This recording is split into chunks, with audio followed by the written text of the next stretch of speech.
Clara Mitchell had always thought she could manage her life perfectly. At 34, she was ambitious, independent, and socially magnetic. Living in the heart of Seattle, she had a thriving career in marketing, close-knit group of friends, and a life that many envied. But beneath her confident exterior, she carried secrets. Secrets that had the potential to unravel everything she had carefully built. For months, she had been balancing two relationships, one with Ryan, her dependable and steady partner, and the other with Ethan, a bold and exciting writer. Each offered something different. Ryan gave her comfort, stability, and a sense of being understood. Ethan brought adventure, laughter, and an intensity that made her heart race. She had convinced herself it was manageable. She was careful, strategic, and disciplined. She always made sure no paths crossed and every encounter was timed perfectly. For a while, it worked. But life, as it often does, had a way of introducing complications where there had been none. One rainy evening, as Clara stepped out of her apartment to meet Ethan at a cozy downtown cafe, she noticed someone standing across the street. At first, she thought it was just her imagination. A man leaning against a lamppost, head slightly tilted, watching her with an intensity she had never felt before. His posture was relaxed, casual. But there was something in the way he observed her, a quiet attentiveness that made her stomach tighten. Clara's first instinct was denial. Perhaps it was a stranger, a passerby, someone waiting for a friend. She shook her head and kept walking, telling herself that she was imagining things. Still, the feeling of being watched persisted, a strange mix of unease and curiosity. She hurried to the cafe, reminding herself that the rain made everyone more noticeable, and that it was probably nothing. Inside the cafe, Ethan was waiting with a grin, holding 2 steaming cups of coffee. His presence always brought warmth and a sense of exhilaration to Clara's life. He teased her about the rain and shared a funny story about his latest writing assignment. For a moment, she forgot about the stranger outside. But even as she laughed, her eyes kept flicking toward the window, scanning the street unconsciously.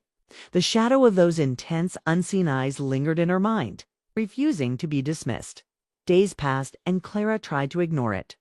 But the feeling of being observed continued to creep into her daily life. She saw fleeting glimpses and reflections, a shadow near the bookstore she frequented, a parked car that lingered too long across the street. Each time, her heart would quicken, a mixture of fear and fascination washing over her. She could not shake the thought that someone was watching. Quietly, patiently, and with a purpose she couldn't yet understand. The next week, Clara met Ryan at a small wine bar after work.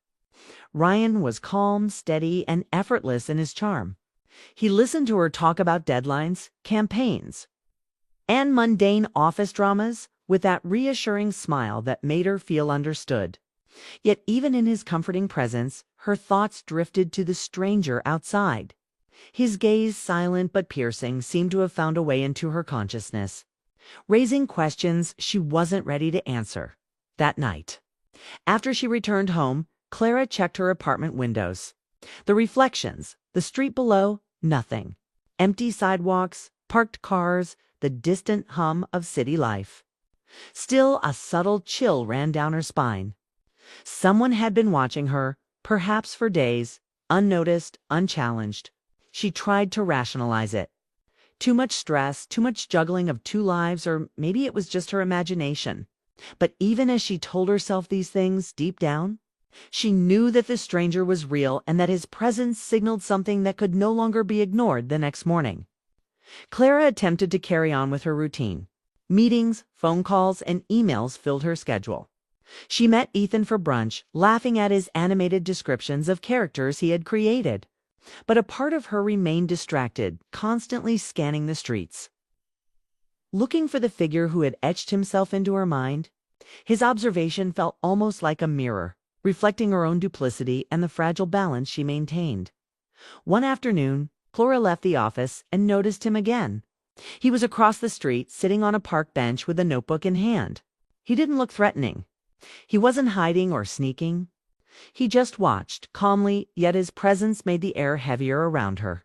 Every step she took toward her car felt like a performance, every movement measured and scrutinized. She wondered, did he know about Ryan or Ethan? Could he see the truth she tried so carefully to conceal? That night, Clara sat at her kitchen table, sipping tea, replaying the day in her mind. She knew she had to confront the reality of being watched.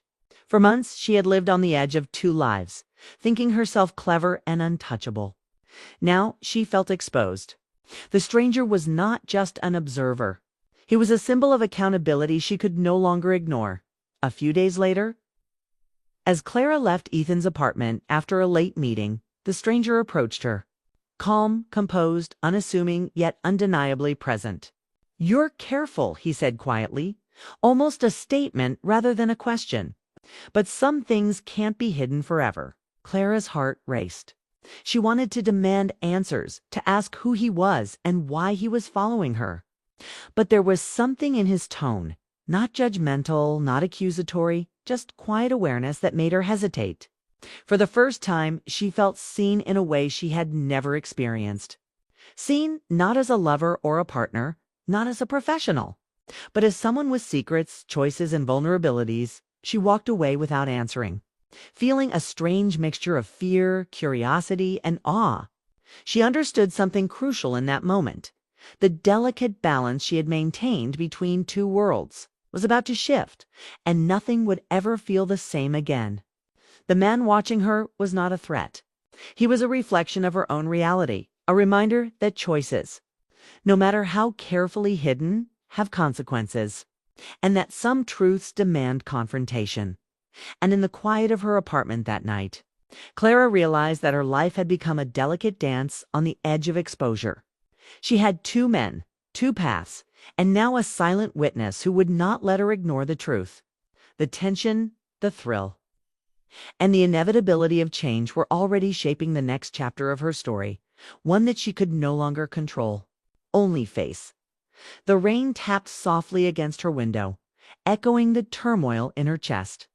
And as she drifted to sleep, the image of the stranger lingered, eyes steady, calm, and watching a quiet promise that the balance she had cherished was about to be broken.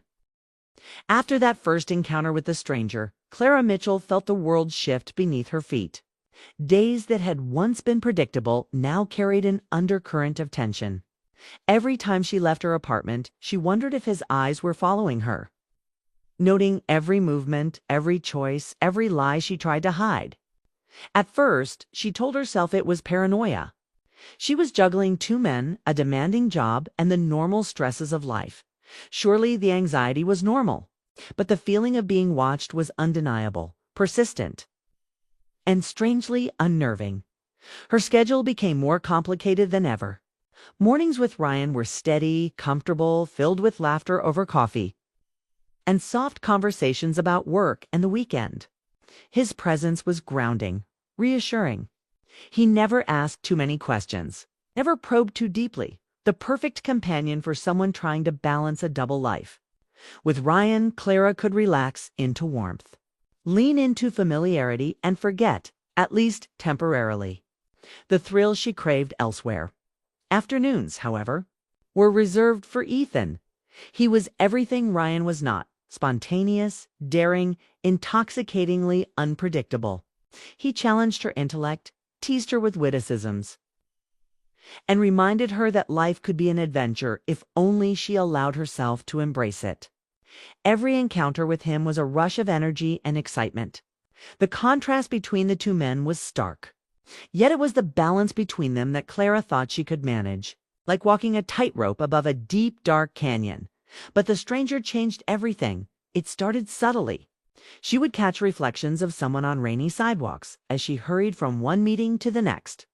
A fleeting shadow in a bookstore window. A figure on a distant bench who seemed oddly familiar, almost like he knew where she would be before she arrived. He never interfered, never spoke unless she was caught by chance, but his presence became impossible to ignore. Each moment she felt his gaze was a mirror, reflecting back the choices she had made and the fragile world she had tried to maintain. One afternoon, as Clara exited a cafe after lunch with Ethan, she saw him again, the stranger, casually leaning against a lamppost, notebook in hand, eyes following her every movement. She froze briefly, unsure whether to confront him or run. The curiosity outweighed her fear. She approached slowly, keeping her voice steady. "Can I help you?" she asked, her words a mix of irritation and intrigue. The man looked up calmly. His expression was unreadable, yet oddly comforting. "I don't mean to scare you," he said. "I just notice things, patterns, choices. People often hide from themselves, but I notice anyway." Clara hesitated. His words struck a chord, unsettling yet truthful. "Who are you?" she asked, though a part of her already feared the answer. "Someone who observes," he replied softly. "Not to judge, but to remind. Sometimes people forget the reality of their own actions until someone else points it out silently, carefully." The interaction left Clara unsettled but also strangely awake. His presence was no longer an anomaly. It was a lens through which she could see the impact of her decisions. She realized that despite her careful planning, she had been living a life on borrowed balance. The thrill of her double relationships was tainted with anxiety she hadn't allowed herself to acknowledge. The days that followed were filled with tension. Ryan's steady reliability became both comforting and guilt-inducing. Clara loved his simplicity, his patience, his loyalty. Every moment with him reminded her of the stability she could have, the life she could live without complication. And yet, every glance toward the streets, every shadow near a cafe reminded her of the stranger who watched, forcing her to confront the duality she had maintained. Ethan's presence, by contrast, was intoxicating. Each encounter with him felt like a reprieve from reality, a reminder that life could be unpredictable and thrilling. His voice, animated and playful, made her laugh in ways she hadn't in months. Every joke, every tease, every suggestion of an adventure created a tension within her, a pull between comfort and exhilaration, responsibility and desire. The stranger became a silent force in her life, observing without interference, yet influencing every choice she made. His presence was a constant mirror, reflecting the truth she could no longer deny. Clara realized that he was not there to disrupt, to punish, or to interfere. He was there to make her see herself, to show her the fragility of a life built on secrets and fleeting thrills.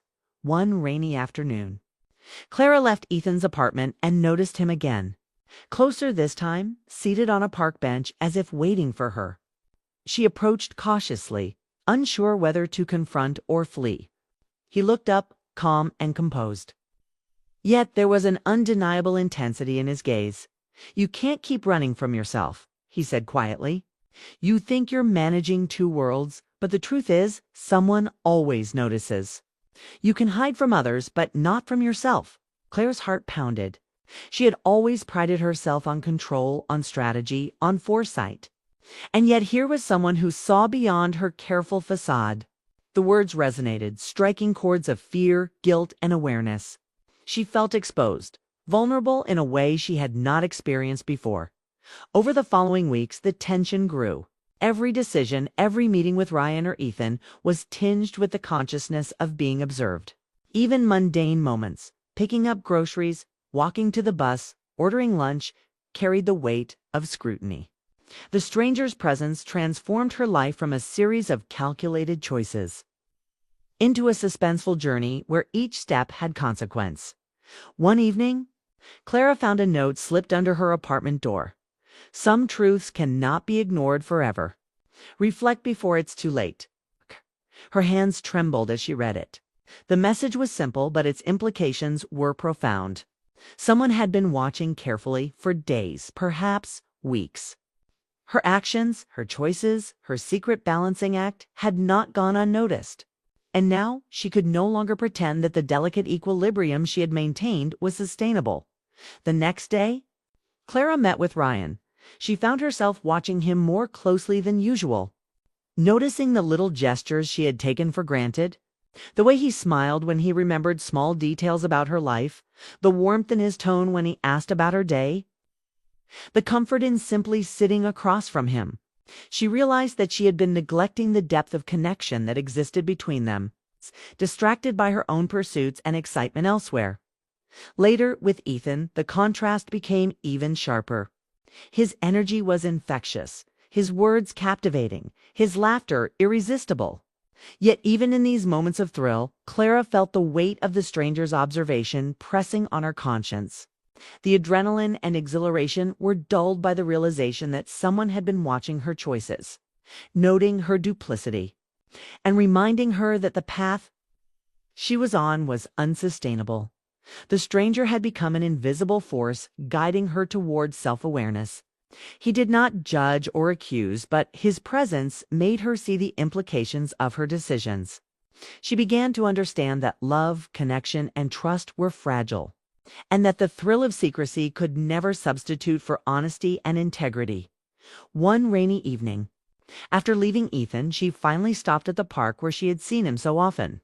He was seated on the bench, notebook in hand, as always, calm and patient. Clara approached him, her heart racing with a mixture of fear, curiosity, and acceptance. "You've been watching me," she said, her voice steady but trembling slightly.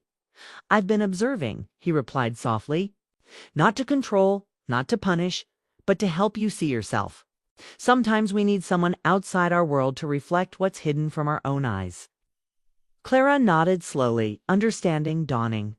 She realized that the thrill of her double life, the excitement, the secrets, were no longer enough. The observer had forced her to confront herself, to face the reality of her choices and the consequences that awaited if she continued. For the first time, she felt a clarity she had never known. The tension, the thrill, and the fear of discovery had transformed into insight and self-awareness. She could no longer hide behind convenience, charm, or distraction. She had to face her own heart, her own decisions, and the truth that had been staring her in the face all along. And as the rain fell softly around them, Clara understood that the path ahead would not be easy, but it would be honest. She had seen herself reflected in someone else's calm, watchful eyes, and that reflection had changed everything. The stage was set for a reckoning, one that would force her to make choices, confront consequences, and embrace the clarity she had long avoided. The quiet observer had done his work, and Clara's life, filled with duplicity and excitement, was on the verge of transformation. The weeks following Clara's encounter with the stranger became a turning point she could no longer ignore. The presence of someone observing her life had grown from an eerie curiosity into a force that demanded her attention. Each day felt heavier, charged with the realization that her carefully balanced double life was fragile, precarious, and perhaps unsustainable. She started noticing details she had overlooked before: the subtle kindness in Ryan's voice, the way he remembered insignificant things about her week, and how his hand brushed hers in moments that felt completely natural, unforced. Ryan was not flashy, and he never made grand gestures. But the stability, reliability, and emotional connection he offered were undeniable. With him, she felt safe, grounded, and understood in a way she hadn't fully appreciated until now. Ethan, on the other hand, continued to bring excitement, laughter, and unpredictability into her life. Every interaction was a spark, every conversation a thrill. He encouraged her to think beyond the ordinary, to challenge herself, and to embrace the spontaneous side of life. Clara loved him in her own way, drawn to the energy he radiated and the freedom he seemed to embody. But alongside the exhilaration, she now felt a growing weight of guilt and awareness. The stranger's eyes had made her conscious of the duplicity in her choices. It was on a Thursday evening, as the sun dipped behind the Seattle skyline, that Clara realized she could no longer postpone confronting her reality.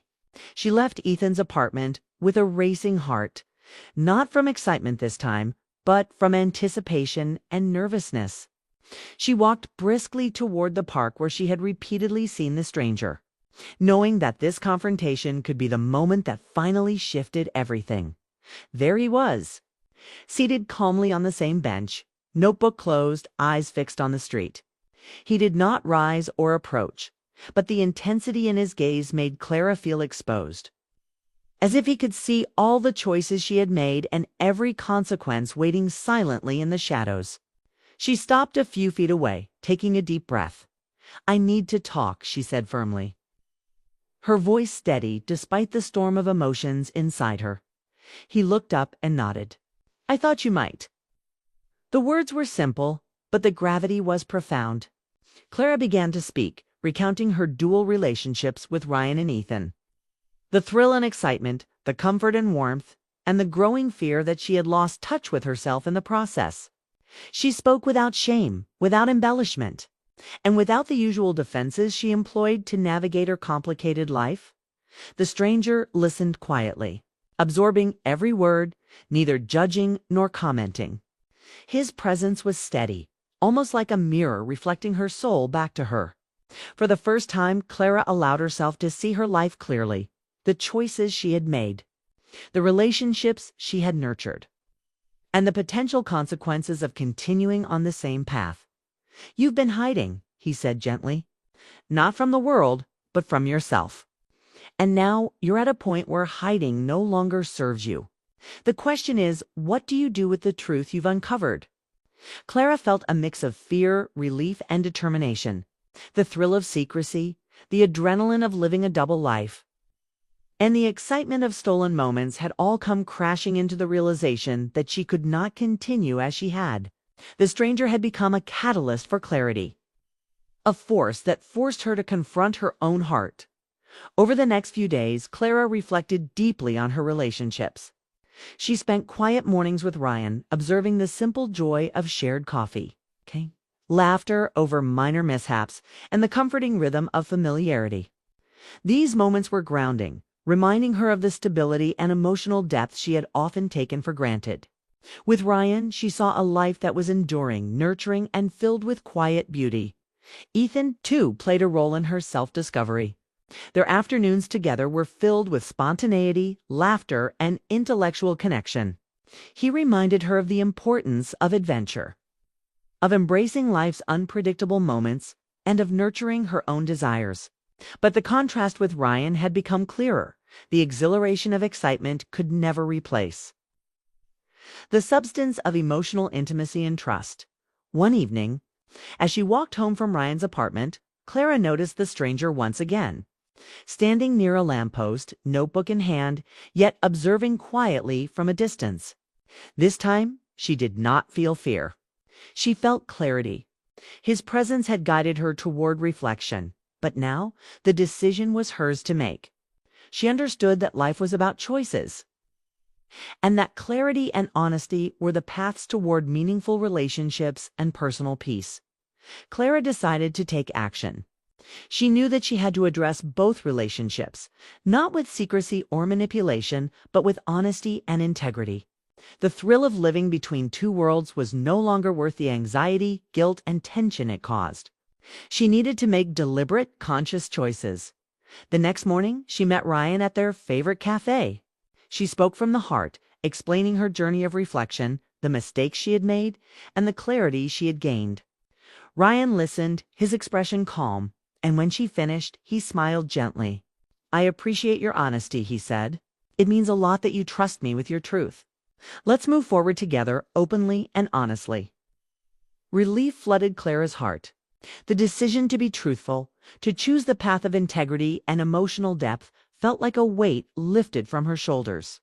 She realized that the stability and trust Ryan offered were not limitations but foundations for a life that could thrive with Ethan. The conversation was different but equally important.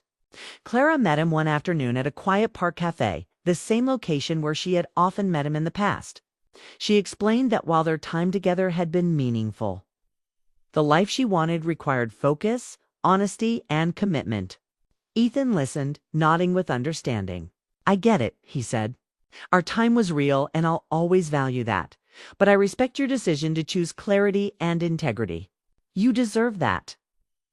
That conversation, though tinged with sadness, brought closure. Clara recognized that part of love and growth involved letting go when necessary, and that true relationships thrived on honesty rather than thrill alone. The lessons learned through her experiences would guide her forward. Days later, as Clara walked through the familiar streets of Seattle, she felt a new sense of calm. The stranger who had once been a mysterious observer was no longer a looming presence, but a symbol of guidance and awareness. She understood that he had been a mirror, reflecting the reality she could no longer ignore, and through that reflection, she had gained clarity. Her relationships had transformed. With Ryan, she embraced openness, warmth, and commitment. With Ethan, she held gratitude for the lessons learned and the joy shared, for she released the attachment that had fueled the complexity of her life. The tension, guilt, and anxiety that had once dominated her daily existence dissipated, replaced by a sense of peace, responsibility, and self-awareness. One evening, as she walked past the park where she had first confronted the stranger, she noticed him once more, quietly observing from a distance. This time, Clara smiled. She no longer felt fear, guilt, or anxiety. She had learned, reflected, and made choices that honored her heart and her integrity. His watchful presence had served its purpose, and now she could move forward with clarity, courage, and the knowledge that honesty with herself and others was the most meaningful path. The rain began to fall gently, tapping softly on the streets, echoing the quiet rhythm of her renewed life. Clara felt a deep sense of closure. The web of secrecy, tension, and observation had led her to a revelation that life, love, and personal growth were built not on thrill alone, but on reflection, conscious choice, and emotional truth. As she returned to her apartment that night, she felt a profound sense of gratitude. The stranger had been a silent guide, leading her through self-reflection and helping her recognize the value of integrity and emotional honesty. The relationships she nurtured now had depth, clarity, and sincerity. And for the first time in months, Clara felt truly at peace, free from secrets, balanced, and ready to embrace the life she had chosen with open eyes and a full heart. The city lights shimmered in the rain-soaked streets of Seattle, reflecting the calm determination in her heart. Clara knew the lessons would stay with her forever, that choices matter, that observation can be a gift, and that the courage to face oneself leads to a life worth living. And as she closed the door behind her, she realized that the chapter of uncertainty and secrecy had ended, replaced by clarity, honesty, and the promise of meaningful connections ahead. Anna Harper had always thought of her life as steady, maybe even predictable. Her husband Mark was a kind, reliable man who had been her partner for 10 years. And together they had 2 children, a cozy home in suburban Chicago, and a life that ran like clockwork. Yet beneath the surface of predictability, Anna often felt a quiet restlessness. Life had become routine dinners, school runs, and weekend chores, and while she loved her family deeply, she occasionally wondered if she had forgotten what it meant to feel truly alive. It was a crisp Saturday afternoon when Anna decided to attend a charity gala organized by a local community center. She had been invited by a few friends and thought it would be a nice break from her daily responsibilities. Mark, caught up with work at his law firm, promised to join later, leaving Anna to navigate the evening on her own. She dressed carefully, selecting a modest yet elegant dress, and allowed herself a hint of excitement. Even in her predictable life, small pleasures mattered. The gala hall buzzed with energy. Strings of warm lights hung across the ceiling. Soft classical music played in the background, and the chatter of parents, local business people, and friends created a comforting hum. Anna greeted acquaintances, exchanged pleasantries, and tried to immerse herself in the evening. She felt a flicker of anticipation, the chance to be seen outside the context of her home or her role as a mother. And then she saw her Vanessa Collins. She was someone Anna had met briefly weeks earlier, a client of Mark's who had been invited to the gala. At that first meeting, Vanessa had struck Anna as polished and self-assured, intelligent and graceful. But seeing her now, moving confidently through the crowd, chatting animatedly, and laughing lightly at something Mark said, Anna felt an unexpected tightening in her chest. Mark, always poised, seemed to come alive in Vanessa's presence. He leaned slightly toward her when she spoke, laughed with a warmth that Anna hadn't seen in weeks, and gestured with hands animatedly as she made a point. The interaction was casual, polite, and professional on the surface. But Anna couldn't shake the feeling that something had shifted. A spark, subtle yet undeniable, had entered the room, one that involved her husband and another woman. Anna forced herself to focus on her friends, to engage in conversation and sip her wine, yet her eyes kept drifting back to Mark and Vanessa. She noticed the way Vanessa's shoulder brushed against his arm during a laugh, the way he nodded attentively when she spoke, and how effortlessly she seemed to draw him in. The sight triggered a complex mix of emotions in Anna: jealousy, curiosity, and a strange, almost guilty fascination. She couldn't look away. Her mind raced. Was she overreacting? They were only talking, after all. Mark loved her. He had never given her reason to doubt him. Yet the way he smiled at Vanessa, the lightness in his voice, the small intimacy of gestures, it felt like a window into something Anna had missed noticing. Something she hadn't realized was fading between them.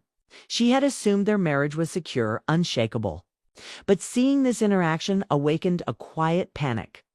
Mark eventually noticed her across the room, his smile faltering briefly as he realized Anna was watching.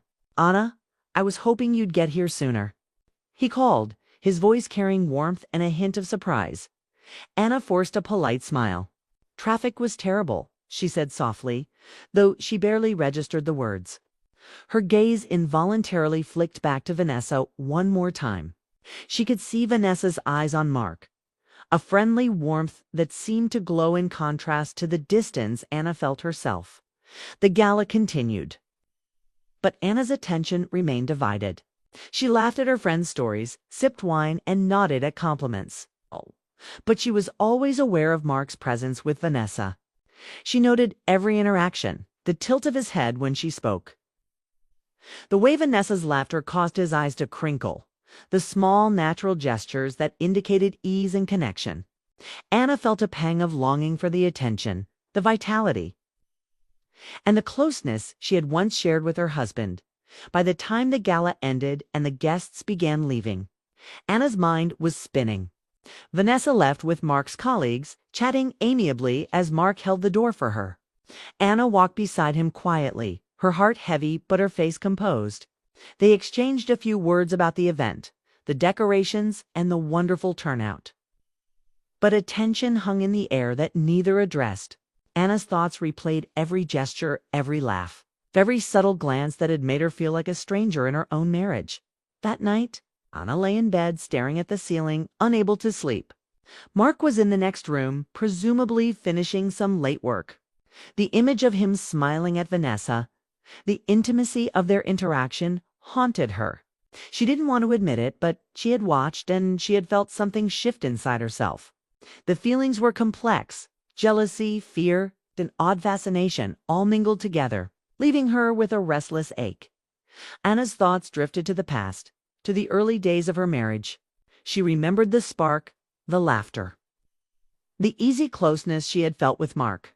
Life had grown busier and the warmth had slowly receded into routine.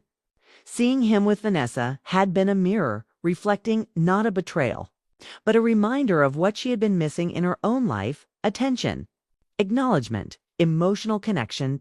As she lay there, Anna realized that this night had awakened something important. It wasn't just about Mark or Vanessa. It was about herself.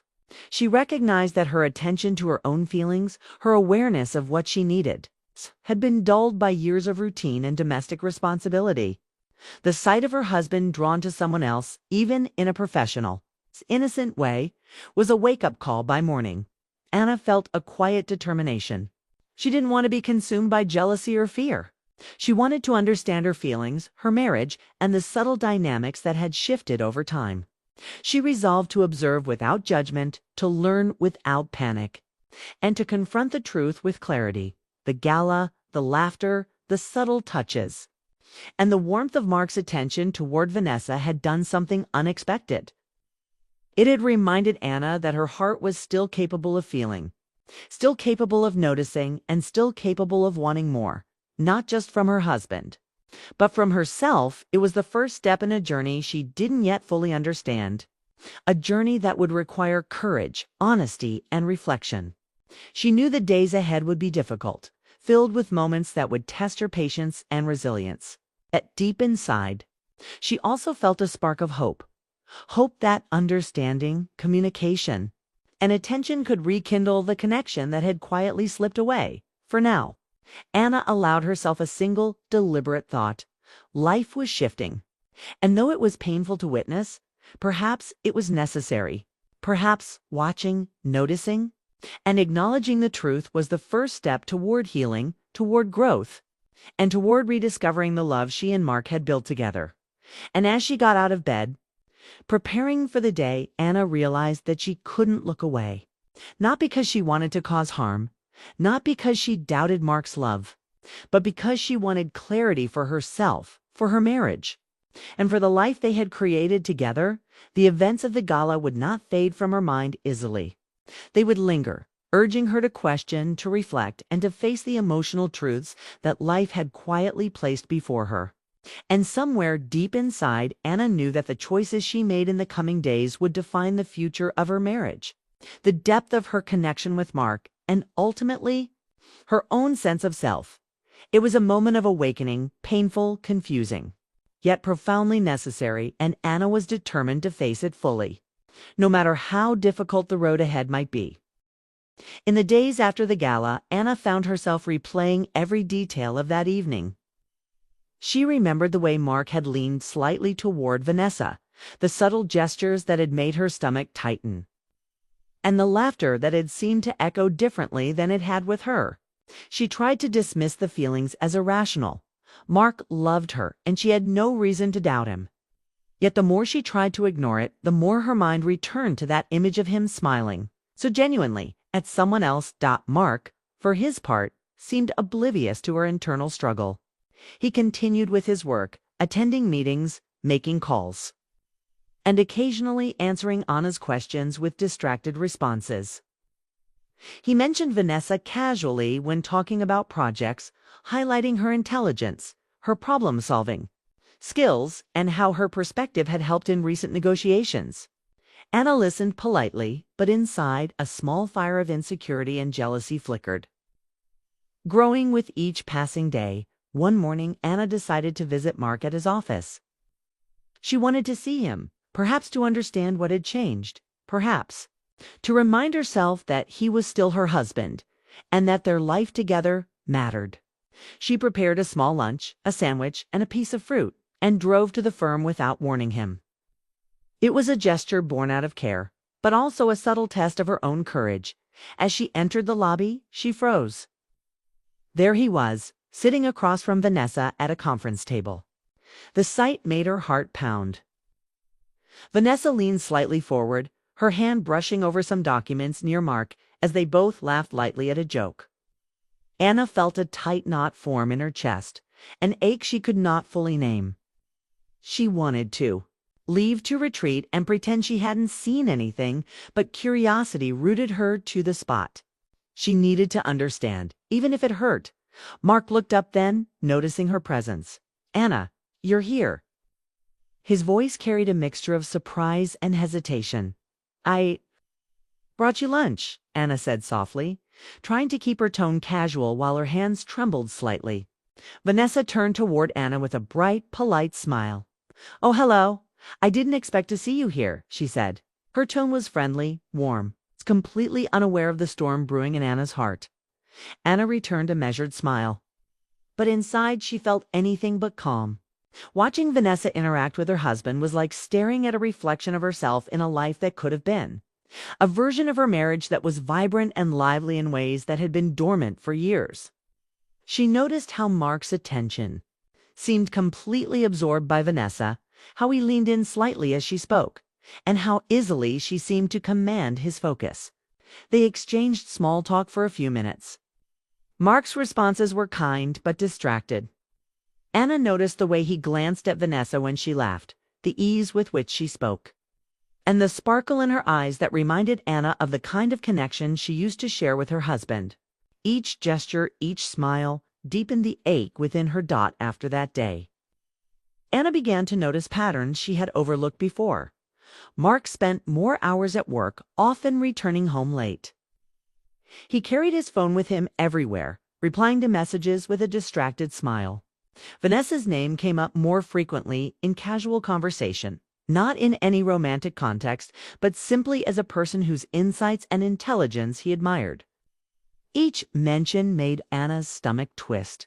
She felt as though she was on the outside, watching her husband's attention shift, even if only slightly, away from her. At home, Anna tried to maintain her composure. She poured herself into household chores, preparing meals, helping the children with homework, and keeping the routines intact. She smiled when Mark came home, engaged in conversation about the day, and even laughed at his jokes, but her mind was never fully present. Each laugh, each casual remark reminded her of what she had witnessed. The tension built quietly over weeks. Anna became acutely aware of the emotional intimacy that seemed to spark between Mark and Vanessa. It wasn't physical, but it was present. A connection based on shared humor, understanding, and attention. Anna realized that marriage wasn't just about physical presence, it was about emotional presence, the kind of attention and recognition that makes someone feel truly seen. And she felt that she had stopped receiving it, at least in the way she longed for. One evening, after the children were asleep, Anna waited for Mark to come home. When he entered, weary from work, she noticed the way he carried himself, a slight tension in his shoulders, the distant look in his eyes. "Long day," he said, loosening his tie. Anna nodded, choosing her words carefully. "I can see that. Did you have dinner yet?" she asked softly, though her voice carried more weight than casual concern. Mark hesitated. "Not yet. I was thinking," he replied, uncertain how to explain the distance she had been noticing. Anna felt a surge of courage about Vanessa. She asked gently, though she hadn't meant to voice it aloud. The words hung in the air like a fragile glass, ready to shatter or reflect truth. Mark looked down for a moment, then met her gaze. "I don't know, maybe. She's easy to talk to." But that doesn't mean. His voice trailed off, leaving the sentence unfinished. Anna sensed that he struggled with the complexity of his own emotions. She felt a mixture of relief and confusion. Relief because he hadn't betrayed her physically, but confusion because she realized the emotional space had shifted. They were both aware that attention and connection could take forms she hadn't noticed in years. It was a reminder that marriage required constant care, emotional engagement, and shared understanding. Over the next few weeks, Anna reflected deeply on her own role in the relationship. She considered whether she had neglected the small gestures, the attentiveness, the daily connections that keep love alive. The realization was painful, but it was also enlightening. She began to understand that emotional infidelity wasn't about wrongdoing. It was about the quiet erosion of attention, intimacy, and acknowledgement that allowed a new presence, even a professional one, to seem vibrant in ways her marriage had temporarily lost. Anna also realized that her feelings were complex. She was jealous, yes, but she was also fascinated. Watching Mark interact with Vanessa revealed her own longing, not only for his attention, but for her own vitality, her own recognition, and the warmth of connection that life had softened over time. She understood that jealousy was a signal. It's a reflection of unmet emotional needs rather than a reflection of her husband's morality. In response, Anna began to act deliberately. She engaged in small acts to reclaim her connection with Mark, preparing meals that reminded them of shared memories, initiating conversations that encouraged emotional openness, and quietly observing herself as she noticed her own feelings without judgment. She realized that she had been so focused on protecting her children and maintaining routine that she had neglected the emotional intimacy that had once bound her and Mark together. One Friday evening, Anna made a conscious decision to sit down with Mark after dinner. She didn't confront him about Vanessa. She didn't accuse him or demand explanations. Instead, she spoke from her heart. "I've been noticing things," she said softly. "I've realized that our connection has changed, and I want to understand how we can rebuild it." Mark listened, his expression serious but open. "I've been feeling that too," he admitted. I didn't know how to say it. But lately, I've realized how easy it is to get caught up elsewhere with work, with other people's ideas, with distractions. They talked long into the night, revisiting memories, acknowledging the quiet moments that had drifted apart, and exploring ways to reestablish emotional closeness. Anna realized that observing Mark with Vanessa had been painful, but it had also been a catalyst. It had awakened her awareness of the emotional care she wanted and needed, both for herself and for her marriage. By the end of the evening, a sense of calm settled between them. They didn't solve everything, and they didn't have all the answers, but they had begun the difficult work of reconnection. Anna understood that emotional intimacy required continuous attention and honest reflection, and she was determined to nurture it actively. As Anna went to bed that night, she no longer felt the same sharp sting of jealousy. Instead, she felt a quiet determination. She had witnessed the shift, acknowledged her emotions, and chosen to act with clarity rather than fear. She understood that observing, reflecting, and confronting the subtle truths of her relationship were necessary steps toward rebuilding trust, emotional closeness, and mutual appreciation. She realized that life was not static. Relationships were living, breathing things that required care. Watching her husband with Vanessa had been a mirror, reflecting not betrayal, but the areas where attention, affection, and emotional engagement had drifted.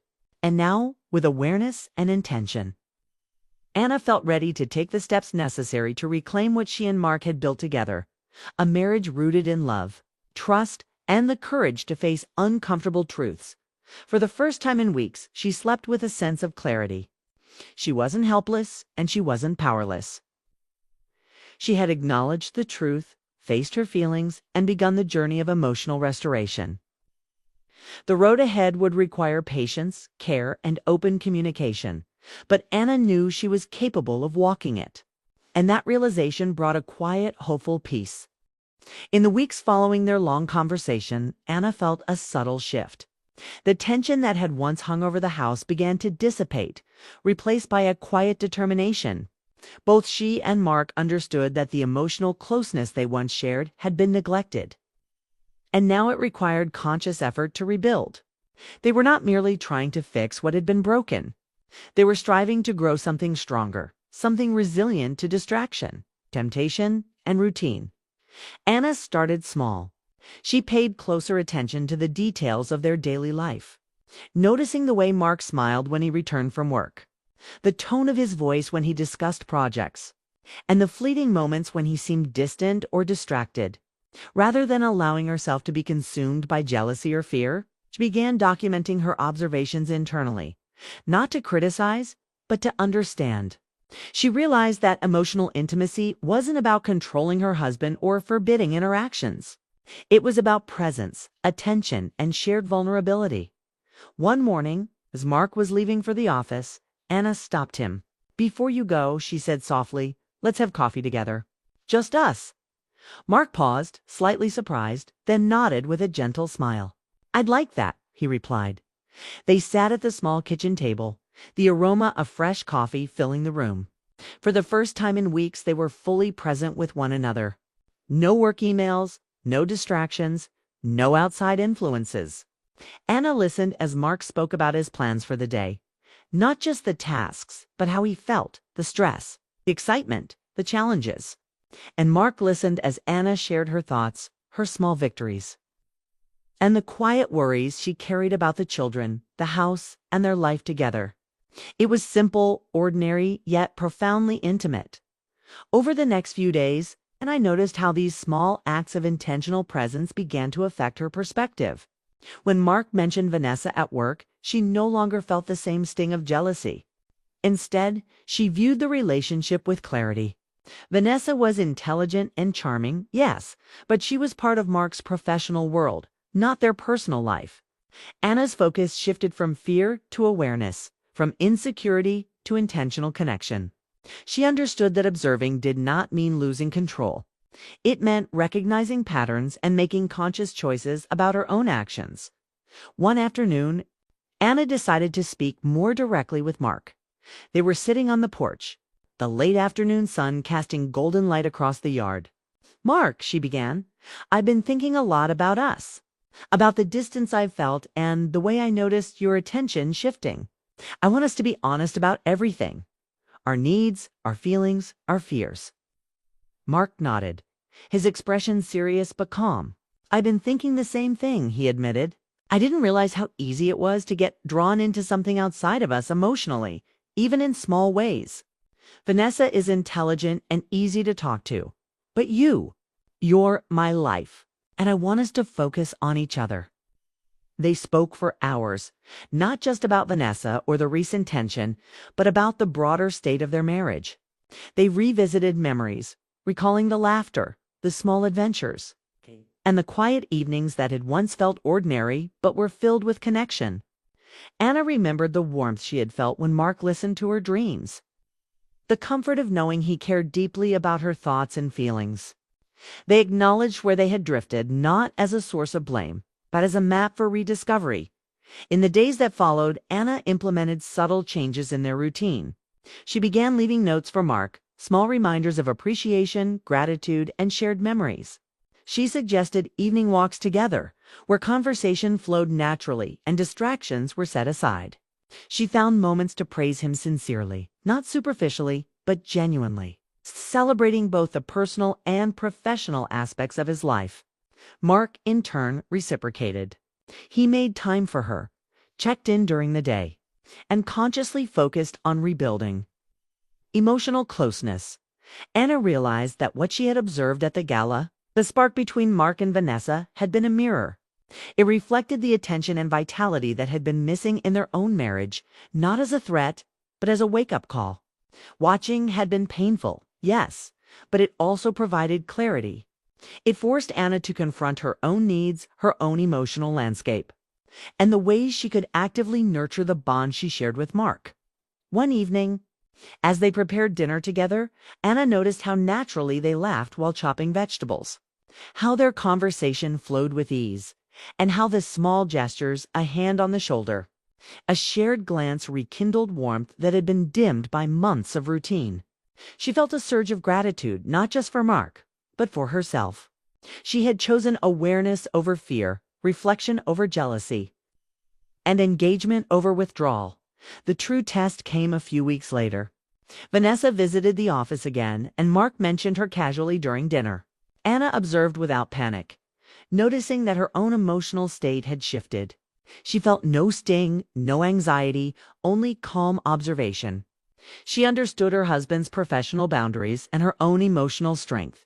She could witness interactions without letting them dictate her feelings or actions. Anna, you realized something profound. Marriage wasn't a static state, but a living connection that required intentional effort. Emotional closeness, attentiveness, and mutual care were not optional. They were essential. By facing the truth, acknowledging what had been lacking, and actively working to restore it, she and Mark were building a stronger foundation. They weren't just repairing distance. They were deepening understanding, intimacy, and trust. One Saturday morning, Anna suggested a small weekend getaway. It wasn't extravagant, just a nearby cabin by the lake. A chance to step away from work, responsibilities, and routines. Mark agreed eagerly, appreciating the gesture and the opportunity to reconnect in a peaceful setting. The trip was simple yet transformative. They walked along the lakeside, shared stories, laughed at small mishaps, and spent quiet moments reflecting on the life they had built together. Anna noticed the warmth in Mark's eyes when he looked at her, the ease with which conversation flowed, and the comfort of shared silence. She realized that love wasn't just about grand gestures. It was cultivated in attention, empathy, and daily connection. During one evening, sitting by the fireplace, Anna spoke candidly. "I watched you at that gala," she admitted. "I saw how you interacted with Vanessa. It hurt, yes, but it also made me see what was missing between us. And I realized that I don't want to lose us. I want to rebuild what we have, stronger than before." Mark reached for her hand, his grip firm and reassuring. "I felt it too," he said softly. "I didn't realize how much I had taken for granted." Seeing that spark with her, it reminded me of how much I value the connection we've always had. I don't want to lose it either. In that moment, Anna understood the depth of their choice. They could allow fear, jealousy, or resentment to dominate, or they could choose awareness, honesty, and deliberate care. They chose the latter, committing to nurture their relationship with intention and openness. Returning home, they carried the lessons of the getaway with them. Daily life resumed, but the patterns had changed. They consciously prioritized time together, celebrated small victories, and communicated openly about challenges and emotions. Anna found herself feeling secure, valued, and appreciated in ways that had been dormant. Mark, too, demonstrated renewed attentiveness, not because he had been drawn to someone else, but because he recognized the importance of maintaining connection in a marriage that required care and presence. Anna realized that witnessing her husband's interaction with Vanessa had been both painful and enlightening.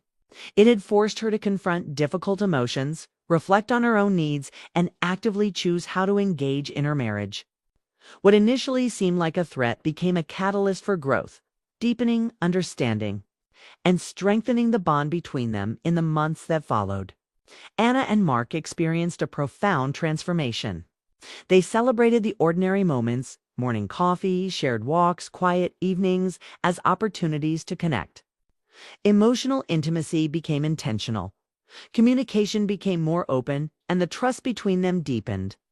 Anna felt empowered by her awareness, not controlling, but actively participating in the health and vitality of her relationship.